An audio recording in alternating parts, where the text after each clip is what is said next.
ஜியோ ஒரு பெரிய ஸ்கேம் பண்ணிட்டு இருக்காங்க. ஸோ அத பத்தி தான் இந்த வீடியோல பார்க்க போறோம். அவங்க எல்லா இடத்துலயும் 5G கவரேஜ் இருக்குன்னு சொல்றாங்க. அவங்க மேப்லயும் செக் பண்ணா 5Gலாம் இருக்குப்பா. உங்க டிவைஸ்க்கு சப்போர்ட் இருந்தா போதும். நீங்க அந்த பிளான் போட்டிருந்தா போதும் அப்படின்லாம் சொல்றாங்க. ஆனாலும் அத நம்பி நான் ரீசார்ஜ் பண்ணேன். ஸோ எனக்கு என்ன நிலைமை நடந்துச்சு அப்படிங்கிறத பத்தி இந்த வீடியோல பார்க்க போறோம்.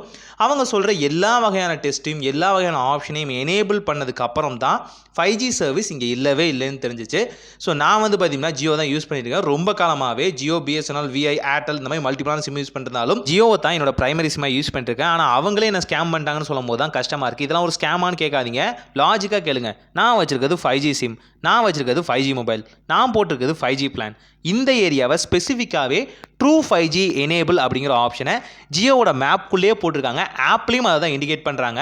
ஆனாலும் பார்த்தீங்கன்னா இந்த இடத்துல கவரேஜ் இருக்கான்னு கேட்டிங்கன்னா இல்லை. நீங்கள் நினைக்கலாம் அதுதான் bro கொடுத்துருக்காங்களே Jio 4G and 5G அப்படின்னு. அந்த 5G அவங்கள மென்ஷன் பண்ணுறது எது தெரியுமா?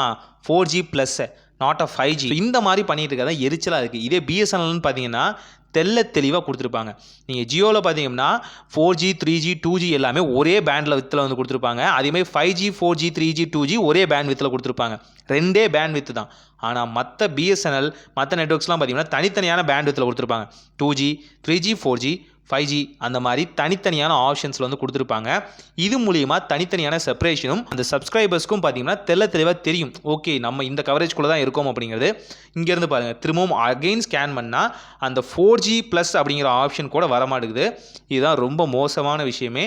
பிஎஸ்என்எல்ல இந்த ப்ராப்ளம் இல்லை. நீங்கள் கேட்கலாம், அப்போ பிஎஸ்என்எல்க்கே நீங்கள் ரீசார்ஜ் பண்ணுறது ஏன் ஜியோவுக்கு வந்தீங்க அப்படின்னு. பிஎஸ்என்எல் ஆல்ரெடி ஒரு சிம்மில் ரீசார்ஜ் பக்காவாக இருக்குது. நாங்கள் ட்ரூ 5G ஒர்க்காக தான் டெஸ்ட் பண்ணுறதுக்காக ஸ்பெசிஃபிக்காக ஒரு வீடியோ வந்து மென்ஷன் பண்ணலாம். ஒரு 70 டேஸ் பிளான் எடுத்தீங்க அப்படின்னா வேல்யூ ஃபார் மணியாக எவ்வளோ இருக்கும் அப்படின்னு டெஸ்ட் பண்ணுறதுக்காக நாங்கள் ஒரு பிகர் வீடியோ வந்து மேக் பண்ணுறதுக்காக நினச்சோம். ஆனால் கடைசியில் ஸ்கேம் ஆனதான் மிச்சம். ஜியோவோட கவரேஜில் இன்னமும் இந்த ஏரியாவை ஸ்பெசிஃபிக்காக ட்ரூ 5G இருக்குன்னு தான் சொல்கிறாங்க.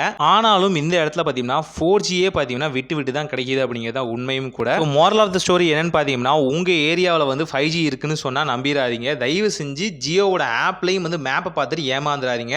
ரீசார்ஜ் பண்ணிங்க அப்படின்னா மாட்டிக்குவீங்க அந்த செயின்குள்ளே. இன்கேஸ் உங்கள் ஃப்ரெண்ட் வந்து 5G மொபைல் யூஸ் பண்ணுறாரு, அவரும் ஜியோ வச்சிருக்காரு அப்படின்னா ஒன்ஸ் செக் பண்ணுங்கள் அந்த கவரேஜ் கிடைக்குதா. அவரும் மேபி 5G பிளான் போட்டிருந்தா அந்த கவரேஜில் வந்து உங்கள் ஏரியா உங்கள் வீடுகளில் வந்து 5G கவரேஜ் இருந்தால் மட்டும் நீங்கள் வந்து 5Gக்கு ரீசார்ஜ் பண்ணுங்கள். இல்லை அப்படின்னா நார்மல் 4G பிளானே நீங்கள் சூஸ் பண்ணுங்கள். அது இதை விட கம்மியாக தான் இருக்கும். உங்களுக்கு இந்த அன்லிமிட்டட் 5G நம்பி ஏமாந்து உள்ளே போயிடாதீங்க. மாட்டிக்கிட்டீங்க அப்படின்னா அவ்வளோதான். அது லாக் தான், ஒரு செயின் மாதிரி தான்.